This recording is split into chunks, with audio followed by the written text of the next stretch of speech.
Many people I meet, maybe even you, have had powerful healing experiences in nature, moments that have just left you in awe with that deep sense of meaning, a kind of inner knowing that your life is connected to something much larger. And often those moments, they leave you with these questions of, what do I do with this? And perhaps even like an inspiring question, like everybody in the world needs this. How do I help people experience it? And where do I find other people who understand this way of seeing the world? And so this video is for people who are sitting with those questions, people who feel called to contribute to a more connected, a regenerative world that is in better harmony with nature. Most people who find their way to the Earth Based Institute have something in common. They hold a vision, even if it's still forming, a vision of the world that feels more whole, a world in harmony with both people and with planet. And this idea of vision is something I want to explore here because I think it's often misunderstood. Vision isn't just about personal goals or business plans. At its core, it's about what you believe is possible for others and the impact that that will have on the world.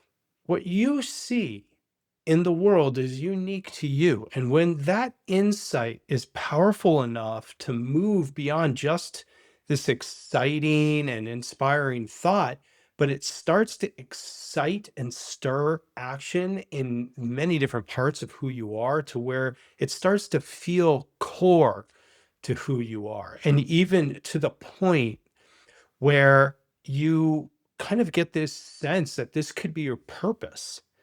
That is what it looks and feels like to be connected to vision. Now, when you sit in a circle of visionaries, you begin to see the common themes of vision where parts of other people's stories seem familiar and close to yours. And you start to realize that you're not alone in what you believe to be true or what you believe is needed in the world. And you see that you're not the only one working for it. And this is very empowering. And at EBI, we call this motivating collective picture of what could be the big vision. So the big vision connects and bonds people, and yet it's also highlights what your unique contribution to it is. And we call that your personal vision. So we have the big vision, your personal vision. And in this way, it's not separate from the collective. Your personal vision is not separate from the collective, it's a contribution to it. And it's your invitation into leadership and out of isolation.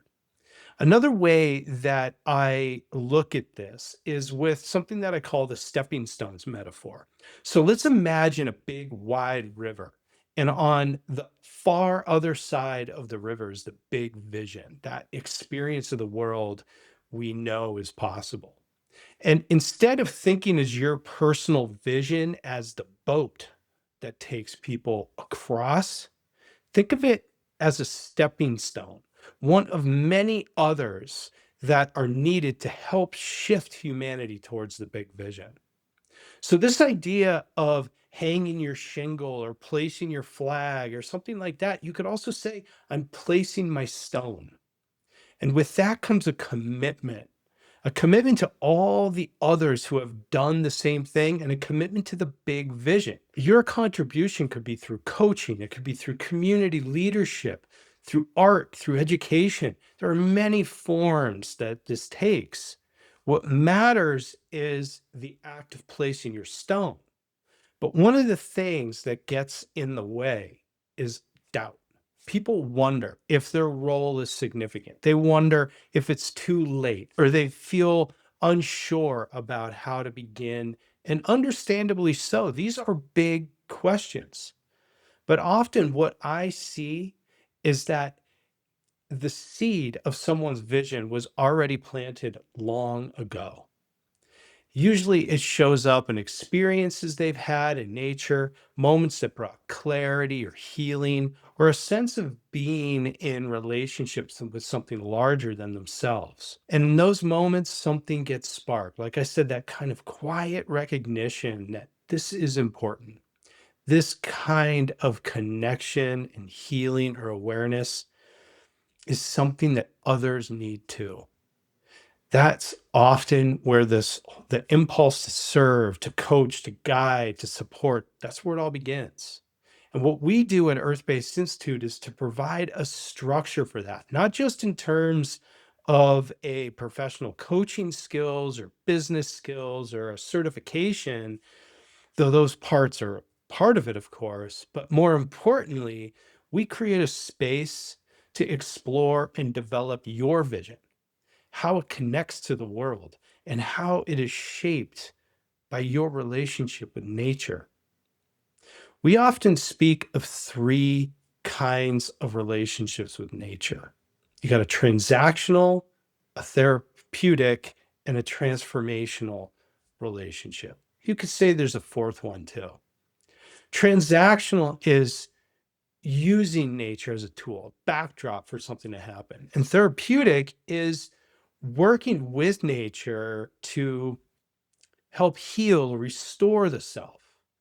A transformational relationship with nature is something totally different. It involves being in an ongoing reciprocal relationship with nature, listening to it, bringing your questions and challenges into that relationship and learning from it and having it inform your path forward. That kind of relationship isn't just personal, it becomes part of the work. And there's a great wisdom that comes from nature that can benefit all when it's shared. And it's what makes this community distinct.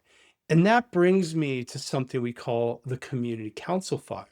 This is one of the ways we gather, not for training and not for performance, but for shared reflection, dialogue, and connection. And it's where the collective voice of this community takes shape. And these aren't large scale events, they're intentionally small. They're spaces where people who share this vision of inner and outer change can sit together and listen and learn and speak from where they are. And you can come and join us. So if what I'm describing here feels familiar and it resonates with something that you felt but really haven't had words for it yet, that I'd encourage you to consider coming to one of our community councils because I believe that your ideas and feelings about the world can fuel the fire of the big vision. It's a commitment to nothing more than a conversation with like-minded friends. It's a way to voice what's on your heart and to listen to others. There's no pressure or sales pitch here. This is simply an invitation that is available to all who find us by following the call to vision.